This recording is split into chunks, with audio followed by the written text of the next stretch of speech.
제9차 한일중 정상회의가 서울에서 개최됐는데요. 윤석열 대통령과 기시다 후미오 일본 총리, 리창 중국 국무원 총리가 한자리에 마주 앉았습니다. 조금 전 보신 것처럼 3국은 공동 기자회견을 열고 정상회의 정례화를 비롯한 합의 내용을 발표했습니다. 네, 대통령실 취재기자 연결해서 자세히 들어보죠. 최지숙 기자. 네, 오늘 오전 삼국 정상회의에 이어 조금 전 새 정상의 공동 기자회견이 열렸는데요.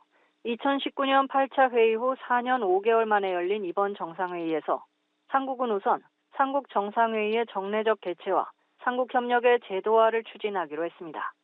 윤 대통령은 특히 삼국협력의 기반은 세 나라 국민의 이해와 신뢰라면서 2030년까지 연간 인적 교류 4천만 명 달성, 내년부터 2년간 한일중 문화교류의 해 지정 등 합의 사항을 밝혔습니다. 또 예측 가능한 무역 투자 환경 조성, 안전한 공급망 구축과 공중 보건위기 등에도 삼국이 함께 대응해 나가기로 했습니다. 기시다 총리는 인적 교류의 중요성과 지속 가능한 사회, 그리고 삼국과 아세안과의 협력 추진을 강조했습니다. 글로벌 정세와 관련해선 러시아의 우크라이나 침략에 대해 세계 어디서든 힘에 의한 일방적 현상 변경 시도는 용납될 수 없다는 일본 정부의 입장을 전하기도 했습니다.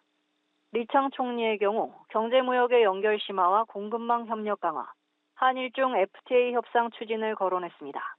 또 인공지능 디지털 경제와 첨단 분야 협력을 강화해야 한다고도 강조했습니다.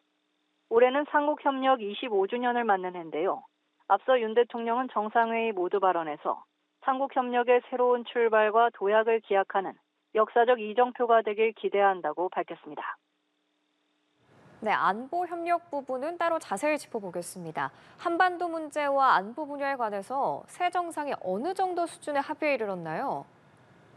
네, 이번 정상회의의 초점은 경제 분야 협력에 맞춰졌지만 안보 현안 역시 관심을 모았습니다. 삼국은 기자회견에서 공통적으로 한반도의 평화와 안정을 유지하는 게 삼국 공동의 이익이자 책임임을 재확인했습니다. 윤 대통령은 유엔 안보리 결의를 충실히 이행하면서 북한의 비핵화를 위해 노력하는 게 중요하다고 밝혔는데요. 기시다 총리 역시 이를 재확인하며 일본인 납치 문제에 관해 즉각적 해결을 위해 양 정상이 지원해 줄 것을 요청했고 양국이 이해를 표명했다고 밝혔습니다. 북한이 군사정찰위성 발사를 예고한 가운데 한일 정상은 공통적으로 경고성 발언에 나서기도 했습니다. 유엔 안보리 결의 정면 위반으로서 윤 대통령은 발사를 감행할 경우 국제사회가 단호히 대응해야 한다고 말했고 기시다 총리 역시 발사 시도 중단을 강력히 요구했습니다.